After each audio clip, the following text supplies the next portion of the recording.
Friends, आज की कहानी है मेहंदी किसके नाम की भाग 4।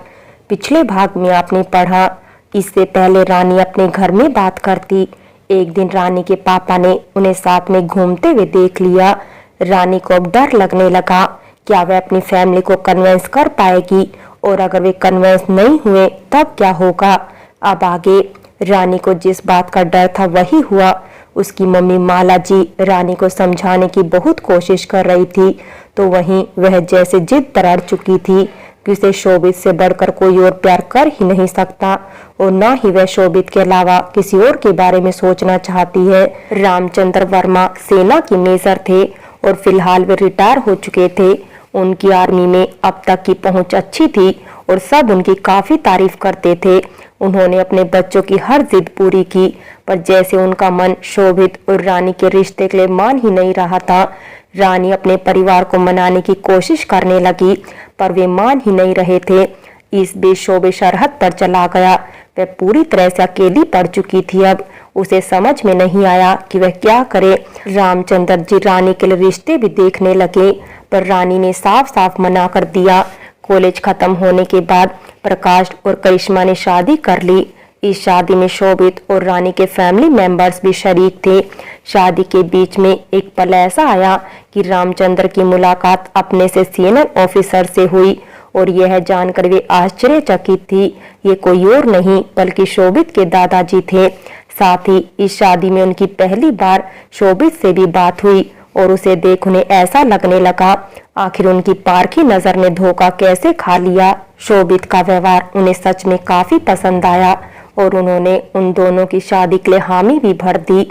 रानी के लिए यह दिन सच में सबसे बेस्ट दिन था। आखिर जिसे उसने अपने दिल में चाहा वही उसका हमसफर बनने वाला था। रानी के पापा को भी खुशी थी कि उन्होंने अपनी बेटी की खुशियों को अपनी खुशी बनाया। एक दिन एक छोटी सी गेट टुगेदर हुई, जिसमें उनकी शादी की ऑफिशियली अनाउंसमेंट कर दी गई।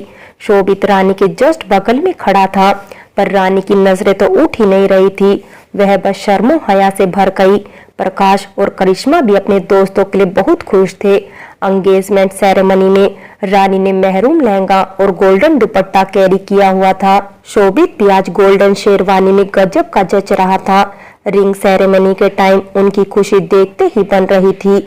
शोभित की नजरें जहां रानी से हट ही नहीं रही थी, तो रानी भी चोरी छिपे नजरें झुकाकर शोभित को देखने लगती।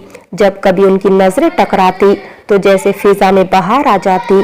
जहां दोनों की नजरें एक दूसरे से हट ही नहीं रही थी, तो लोगों की नजरें भी उन दोनों से हट नहीं रही थी। दोनों साथ में बहुत प्यारे लग रहे थे। शादी की शॉपिंग जोरों से चल रही थी। सब शादी की शॉपिंग और होने वाले कार्यक्रम में व्यस्त होते जा रहे थे। दिन भर शॉपिंग और फ्री रहने पर शोभित के साथ कुछ पल बिताना जैसे अब रोजमर्रा की जिंदगी बन चुकी थी। आज मेहंदी की रात थी। मेहंदी वाले ने जब रानी के हाथ पर मेहंदी लगाई, तो जैसे मेहंदी की खुशबू में उसे अपनी चाहत की खुशबू नजर आने लगी। जब उसके हाथ में शोभित के एस का पहला अक्षर लिखा गया, तो वह जैसे मंद मंद मुस्कुरा उठी। इधर उसके हाथ में मेहंदी लग रही थी, और उधर उसके फोन में बार बार शोभित का कॉल आ रहा था। अब वह जैसे ही फ्री हुई और उसने जब इतने सारे मिस्ड कॉल देखे, तो एक पल को वह अचंभित सी रह गई। उसने जब शोभित के फोन पर कॉल लगाया, तो वह आश्चर्यचकित सी रह गई। शोभित को अचानक ही अपनी छुट्टी कैंसिल करके वापस जाना पड़ रहा था। रानी के परिवार वालों ने जब यह सुना, तो उन्हें भी धक्का सा लगा, पर देश की सेवा सर्वप्रिय है, यह सोचकर उन्होंने शोभित को अपना ख्याल रखने का कह शादी की डेट तक वापस आने के लिए कहा। अब शादी को सिर्फ 2 दिन ही रह गए थे। सब तैयारी पूरी हो चुकी थी। मेहमान आने लगे थे। इधर रानी ने अपनी मेहंदी पर नजर डाली और बेसब्री से शोभित का वेट करने लगी। रामचंद्र जी ने आर्मी में बात कर ली थी, और साथ ही उनकी बातें शोभित से भी हो चुकी थी, और उसने कहा था कि वह शादी की डेट तक पहुंच जाएगा। वर्तमान में रानी अपने बीते कल में खो सी गई थी। जब खिड़कियों के खड़कने की आवाज से उसकी तंद्रा टूट गई, वह उठी और खिड़की के पास आकर खड़ी हो गई। साए साए करती हवा उसके कानों को छूकर गुजरने लगी। बाहर सब कुछ शांत था।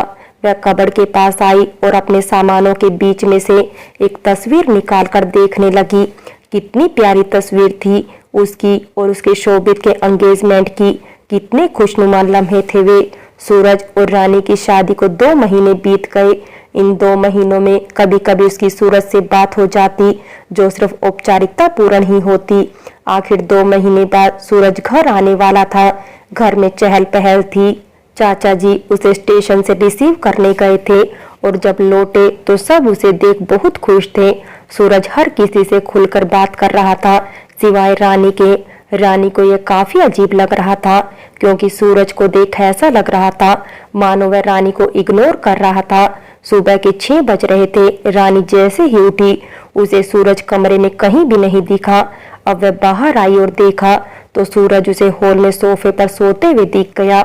यह देखकर वह सूरज के पास आई और कहा, अगर मैंने रात के समय दरवाजा नहीं खोला था तो इसका मतलब ये तो नहीं कि आप यही सोफे पर सो जाए। और हाँ, दरवाजा खटखटाया जाता है, यह भी मैं बताऊं या आप जानते हो? पर सूरज रानी की किसी भी बात का जवाब नहीं दे रहा था। वह तो बस जैसे रानी को सुनना चाहता था। रानी बोलते जा रही थी और सूरज बस सुनते ही जा रहा था। अब जब ज्यादा देर हो गई तो रानी का भी ध्यान इस बात की ओर गया कि वह न जाने कब से बोले जा रही है। और सूरज ने ना तो उसे टोका और ना ही कुछ कहा। आपकी आवाज चली गई है क्या, जो कुछ भी बोल ही नहीं रहे हो, या पागल हो गए हो? रानी अपने कमर पर हाथ रखकर बोल उठी, पागल हुआ तो नहीं पर अब होना चाहता हूँ। रानी यह सुनकर हक्की बक्की सी रह गई और एकटक नजरों से सूरज को देखने लगी, जब सोफे पर से उठकर बैठ चुका था। इधर रानी सूरज को देखे जा रही थी तो वहीं छाया आंखें मसलते हुए हॉल में आ गई और उन दोनों से पूछा, कुछ हुआ है क्या? तेरे भैया पागल हो गए हैं?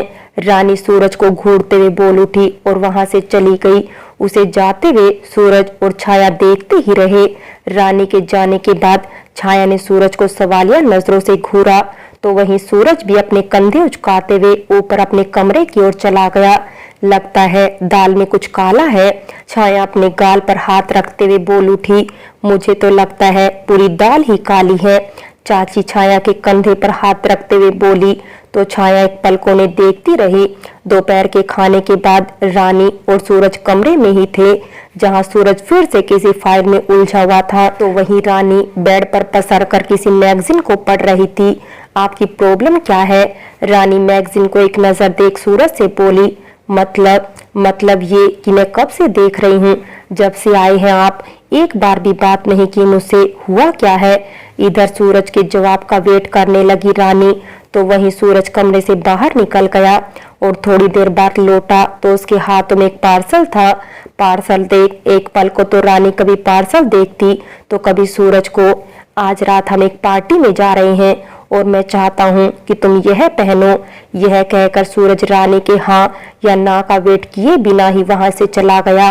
रात का वक्त था। यह आर्मी ऑफिसर्स की ही पार्टी थी जो रांची में हो रही थी। सूरज टाइम से पहुंच चुका था। सब अपने अपने परिवार के साथ आए थे। चाचा चाची ने घर पर रुकने की बात कहकर आने से मना कर दिया था। सूरज छाया के साथ आया था। छाया की कुछ फ्रेंड्स उसे दिख गई तो वह उधर चली गई। सूरज भी अपने दोस्तों में मशगूल पार्टी में सॉफ्ट ड्रिंक ले कॉर्नर में बैठा हुआ था। अचानक ही उसके फोन में किसी का कॉल आने लगा। अब उसने जैसे ही नंबर देखा उसके चेहरे का रंग उड़ सा गया। थोड़ी देर बाद सब सूरज को शादी की बधाई देने लगे और उससे रानी के बारे में पूछते रहे। यह सुनकर सूरज को याद आता है जब वह छाया और रानी को लेने के लिए बाहर से घर पहुंचा था तो रानी तो तैयार भी नहीं हुई थी और उसने सूरज से आने के लिए यह कहते हुए मना कर दिया कि उसके सर में दर्द है और वह फिलहाल कहीं भी आने जाने में असमर्थ है। सूरज खुद में खोया हुआ था।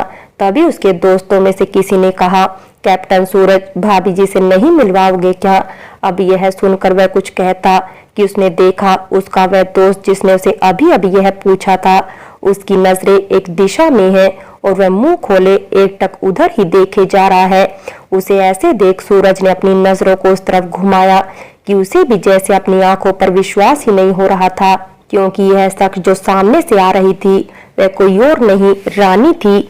रानी ने इस समय हल्के रंग की पिंक साड़ी पहन रखी थी, जिसके खुले आंचल, बाल खुला, भरी मांग और हल्के मेकअप में वह सादगी की मूरत दिख रही थी। वह मुस्कुराते हुए सामने से आ रही थी तो वहीं सूरज उसे प्यार भरी नजरों से देख रहा था। अचानक ही सूरज कदमों को बढ़ाते हुए उसके सामने आया और अपने हाथों को आगे की ओर बढ़ाया। रानी ने न जाने क्यों मुस्कुराते हुए अपने हाथों को उसके हाथ में रख दिया, जिसे सूरज ने भी संजीदगी से थाम लिया। वे दोनों आज ऐसे लग रहे थे जैसे वे दोनों एक दूसरे के लिए ही बने हो। वे एक दूसरे से कुछ बोल तो नहीं रहे थे, पर जैसे उनकी आंखें हाले दिल बयां कर रही थी। तभी सूरज के दोस्त वरुण और प्रकाश उनके सामने आ गए और रानी से बातें करने लगे। रानी भी हंसकर उनसे बातें कर रही थी। छाया जो अपने दोस्तों के साथ खड़ी थी, वह भी रानी को यहाँ देखकर काफी खुश थी। तो वहीं रानी की फैमिली भी आई हुई थी, जो अपनी बेटी के हैप्पी मैरिड लाइफ को देखकर खुश थे। सब कपल डांस कर रहे थे। आखिर बहुत कहने पर सूरज ने रानी की ओर अपने हाथ बढ़ाए, तो रानी एक पल को उसे देखती तो कभी लोगों को, और फिर उसने अपने हाथ सूरज के हाथ पर रख दिए। रानी और सूरज डांस फ्लोर पर थे। सूरज ने जब अपने हाथ रानी के कमर पर रखे तो जैसे रानी सिहर उठी और नजरें उठाकर सूरज को देखने लगी। अब सूरज ने उसकी कमर से हाथ हटाने चाहे, पर ससुराल वालों और छाया को यहाँ देख वैसा नहीं कर सका। तो वही रानी भी यह बात जानती थी। सब डांस में मगन थे, पर सूरज और रानी अपनी बातों में मगन थे। तुम्हारी तबीयत अब कैसी है? सूरज उसके आंखों में देखते हुए बोल उठा।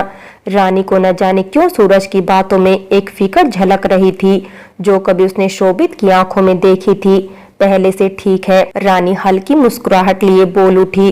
पर ये सर दर्द अचानक हुआ कैसे? सूरज रानी को देख शरारती अंदाज में कहा। तो रानी की नजरें एक पल को झुक गई, पर उसने खुद को संभालते हुए कहा, अब बताकर तो नहीं होगा ना क्या कुछ भी? बाकी सब तो डांस कर रहे थे। पर रानी और सूरज बातों में उलझे हुए थे। पहली बार आज उन्होंने इतनी बातें की थी, और वो भी कुछ इस तरह से कि ना जाने दोनों एक दूसरे को कब से जानते हो, जबकि शादी के बाद उनका रिश्ता सिर्फ औपचारिकता पूर्ण ही रहा था। वे दोनों डांस कर ही रहे थे कि वरुण उनके पास आया और उसने रानी के साथ डांस करने की इच्छा जाहिर की।